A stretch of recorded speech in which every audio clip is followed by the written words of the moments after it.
Chapter 4. In France and Poland. While Helena was fighting her own battles with the Nazis, France and the pioneers were building bridges 50 miles from the French border. Hitler's plan was to invade France.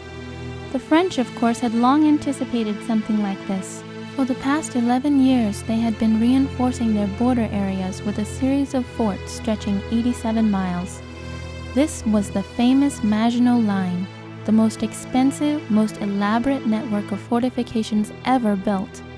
The entire network was air-conditioned, and electric trains hundreds of feet below ground transported the 500,000 soldiers stationed there, from barrack to gun carriage, from arsenal to canteen, to cinema and sunray rooms. The French thought that the Maginot Line was impregnable. But in their complacency, they had not taken into account the mighty German Air Force, the Luftwaffe. On May 10, 1940, Hitler attacked the Maginot Line with a tremendous number of dive bombers. The next day, 50 panzer and infantry divisions broke through. The French army, in shock, offered little resistance. Within 5 weeks, their strength was broken, and the German Wehrmacht had reached Paris and was staging a victory parade down the Champs-Élysées, which Hitler himself attended. That same May, the pioneers were ordered to leave Nierstein, where they had been stationed for the last 9 months. Yet even as they crossed their own pontoon bridge for the last time and boarded a train, they did not know what their destination was. Curiously, Franz stared out the windows to catch the names on station signboards. Scheid, Blittersdorf, Saaralben. Saaralben. Now he knew that they were in Saarland area, very close to the French border. But the train didn't stop there. It finally rolled to a stop in Sarreguemont, 50 miles inside France. Even though they were only a day's journey from home, the men were now in enemy territory and felt 1,000,000 miles away. The citizens of Sarreguemont had been evacuated. Heavenly Father, Franz prayed, with the local people gone, I now have no way to trade food. You know that I have committed myself to eat only what is clean in your eyes. Please show me what to do. In the supper line with Karl Hoffmann that evening, Franz noticed a tall, thin man doling out the portions. Who's that? He inquired. That's the new assistant cook, Karl said. The regular one got sick and had to be replaced. His name is Willy Fischer. Seems to be a really nice guy. He's skinny. Karl nodded. He looks like a beanpole. But look at it this way. It makes it harder for the bullets to hit him. When it was Franz's turn, he refused his ration of cold cuts and took only the bread. Willy glanced at him in mild surprise, but said nothing. However, day after day, as Franz refused pork and lard, Willy became curious. Finally, while slapping a serving of mashed potatoes onto Franz's plate, Willy whispered, Stop by and see me later when I am done serving food. Wondering what Willy could want, Franz went to meet him. Hey, soldier, said Willy, I notice you don't eat pork.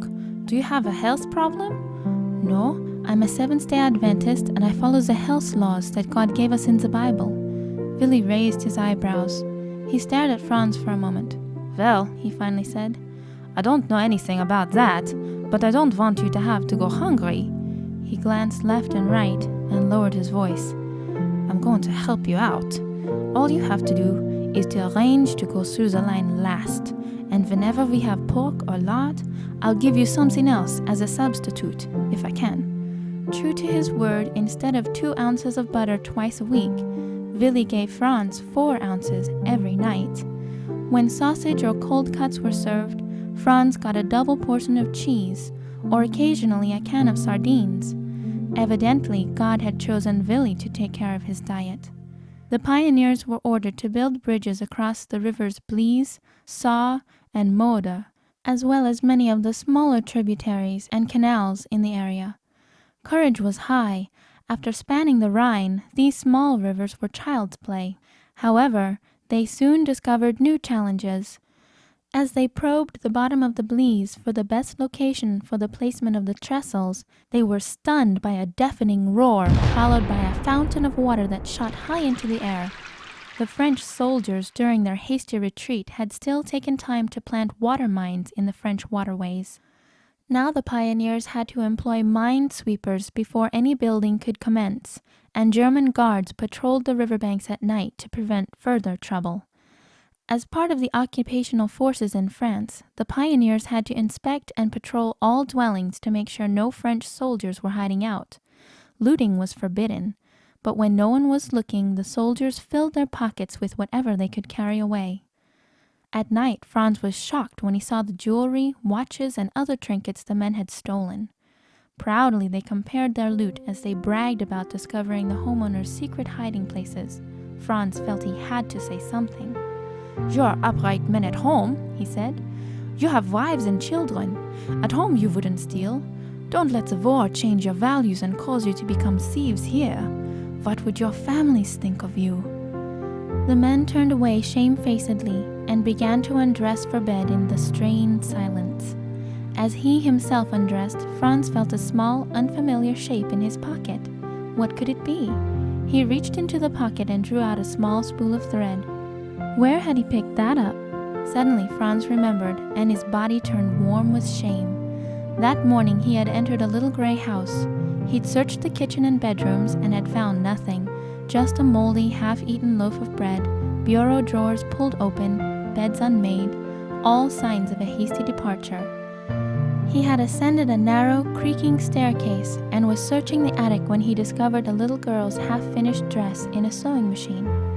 A spool of black thread still stood on the spindle. Thread was scarce in Germany, and he knew Helene could make good use of it at home. He slipped it into his pocket and forgot all about it. Until now. Franz was guilty of the same sin he had just condemned in the others. The Bible reader and carrot eater was also the hypocrite. He fell to his knees, overcome with remorse. "Oh God, I've done wrong," he prayed. I didn't think, Lord. I'm no better than they are. Please forgive me. I'll make it right." He found little rest on his pillow that night. The next morning, Franz searched out the little gray house, climbed to the attic, and slid the spool back on the spindle. He left much lighter than when he came. He knew, of course, that another looter would come along and most likely take the entire sewing machine and the thread along with it. He knew that when the owners finally returned, they would find nothing left. But when Franz crept away from that attic the second time, he left behind all desire for that which was not his. He'd walked away from the black strands of covetousness that bind the soul. In June 1940, orders came for the pioneers to transfer to Poland. Military trains emblazoned with the blood-red swastika and bearing the slogan, "Räder rollen für den Sieg," wheels roll for victory, transported them into southeast Poland. Stationed in the towns of Lublin, Tiraspol, and Travniki, the men enjoyed moderate comfort. They couldn't help noticing, though, that the country peasants lived in abject poverty. Their homes were mud huts with straw roofs and no electricity. Water was drawn out of a communal well in typical Eastern fashion by lowering a long pole until the container at the end hit water. With a wooden yoke across their shoulders, women carried 2 buckets of water at a time back to their huts. Adults and children alike were barefoot. Only on Sundays, for their trip to church, did they take shoes, and even then they tied the laces together and hung them around their necks until they were within 100 yards of the church before putting them on. In Poland, Hauptmann Brandt decided to make more use of Franz Hasel's expertise in typing, office work, and organizational skills acquired during years of doing literature, evangelist, and publishing work. So now Franz found himself promoted to Obergefreiter, first company clerk. With the new assignment came privileges. Like other officers in the German army, he was no longer required to carry the standard military-issue rifle, but could select a firearm of his choice. To the envy of his comrades, Franz immediately turned in his rifle in favor of a lightweight revolver, which he inserted in his trouser belt. Now his work was even more exclusively indoors. In the bitter cold of winter, his office was always warm and comfortable. But the privilege he appreciated the most was that he could arrange his work schedule in such a way that he always had Sabbath off. The war's second Christmas arrived while the pioneers were stationed in Krasnistov. Again, trestle tables were set up for the celebration.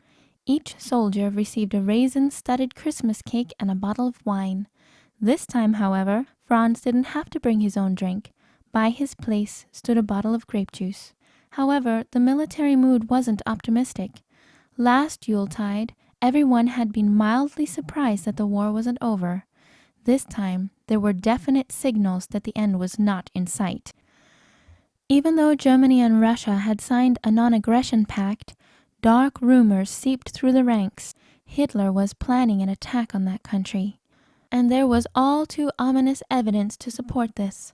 For one thing, the pioneers had received strict orders to evacuate all Polish civilians from the towns located on the banks of the River Bug, which formed part of the Poland-Russia border. Also, the pioneers were ordered to secretly collect bridge-building materials and to stockpile them behind the waterfront houses, while the unsuspecting Russian soldiers on the other side of the river performed their guard duty. The reasoning was obvious. If Germany declared war on Russia and the Russians blew up the bridges, the pioneers could immediately rebuild them so the advance could continue. At 3 o'clock on the morning of June 22, 1941, the rumors came true. Hitler launched the invasion of Russia along its Polish border. The Russians, lulled into a false security by the German-Russian peace treaty, offered no resistance. Totally surprised by the attack, they didn't even have time to dynamite the bridges. Yet in spite of this auspicious beginning, Franz had a presentiment that unlike the earlier, easier conquests of the West, this battle would be long and bloody. He recommitted his life to God and felt reassured that he was in God's care. "One more thing to do now," Franz said to himself. "I've put it off long enough. Now there's no time to waste." He hurried into the town to the carpenter shop. "Give me a piece of paper, would you?" he asked the owner. On it he carefully drew a shape, which looked like a bracket used to support a wall shelf. "Could you cut me a piece of wood into that shape? And would you take this soap and chocolate in trade for it?" The edges of the craftsman's eyes crinkled with delight. "Sure." As the man began to work, Franz stationed himself by the window and watched the people passing on the sidewalk. He'd planned this moment for a long time, and he couldn't afford to be found out now. "Hurry, hurry, hurry," he found himself mentally repeating the words again and again. "Here you are," said the carpenter finally. Franz thanked him and slipped the crudely made gadget into his inside pocket. After glancing both ways, he left the shop. Back in his office, he took out his pocket knife and began whittling the angled piece of wood until the corners were rounded. Then he opened a tin of boot polish and blackened it until it gleamed. He opened his desk drawer, buried the device under a pile of papers, and made his way to the company cobbler. "Walter," he said, "I have a feeling that we will be ordered into Russia soon. I'm finding it a little inconvenient to carry my revolver in my belt. Do you think you could make me a standard-issue holster?" "No problem, Franz," Walter said. "Come back tomorrow. I'll have it ready for you." The next day, Franz picked up his revolver holster, expertly crafted out of black leather. Only one task remained. Late that night, under the cover of darkness, he slipped his military-issue revolver into his holster and made his way to the edge of town where he had noticed a small lake. Once there, he reached into his holster and took out the gun. At that exact moment, he heard German voices, soldiers on guard duty. In all his careful planning, he had forgotten about the guards. Beads of sweat ran down his face as he crouched behind some bushes. His thoughts and his prayers mingled. "Lord, don't let me be caught. Why is it taking them so long to get here? Here they come. Be still. Stop breathing. Lord, be with me now. They're stopping. They've spotted me. No, one of them is just lighting a cigarette." "Wolfgang," said one of the soldiers, "did you hear something just now?" "Ah, it's just a rabbit. Don't be so jumpy, man." They passed on. Franz waited a few minutes, then stood up. He took a firm grip on the revolver barrel and with one mighty swing of his arm threw it far into the pond. The splash sounded deafening. "Wolfgang, what was that noise?" "I don't know. It's in the water, I think." The guards came running back, their flashlight beams playing over the ground. "If they find me now, I'm lost." While Franz was lying flat on his stomach, not daring to breathe, the guards walked within an arm's length of him. Wolfgang shouted, "Who goes there?" They waited in silence for a while. Then the other guard chuckled. "Must have been a fish jumping." "I don't know," Wolfgang said dubiously. "I thought I saw something move." An eternity later, the men moved on and finally disappeared into the distance. Trembling and whispering prayers of gratitude, Franz ran back to the camp and into his office. There he took the black polished bracket out of his drawer, thrust it into his holster, and buttoned the flap. This would be the only weapon he carried in the war. "Lord," he prayed, "this is my way of showing you that I am serious about not wanting to kill anyone. I evidently have some natural marksmanship skills, so I don't trust myself with a weapon. Yet now, with this piece of wood, if I am attacked, I have no way of defending myself. I must trust you to be my protector. My life is in your hands." Uneasily, Franz lay down on his cot. Fear would not let him sleep, not fear of facing a potential enemy, but fear of reprisals. He remembered sobering news he had heard several days ago. Ludwig Klein, a private in another company, had strolled into the kitchen of his unit carrying a bundle wrapped in burlap. "What have you got there?" asked the cook. "A lump of butter." "A lump? How much?" £50. The cook stared at him. "I haven't received any butter rations in months. How could you come up with 50 pounds of butter in a starving country? Don't you know the orders against looting? You're crazy to take a risk like that." "Don't worry," Ludwig chuckled. "I didn't steal it. It's all above board. I traded for it." "Traded what?" "A pistol." "A weapon?" "Don't worry about it. The locals are good people. They only shoot at targets on shooting ranges." But that wasn't the end. The major got wind of it, and Ludwig Klein was summarily executed the same evening. To give a weapon to the enemy was treason against the fatherland and punishable with death. How terrible that a German soldier had to perish by the hands of other Germans.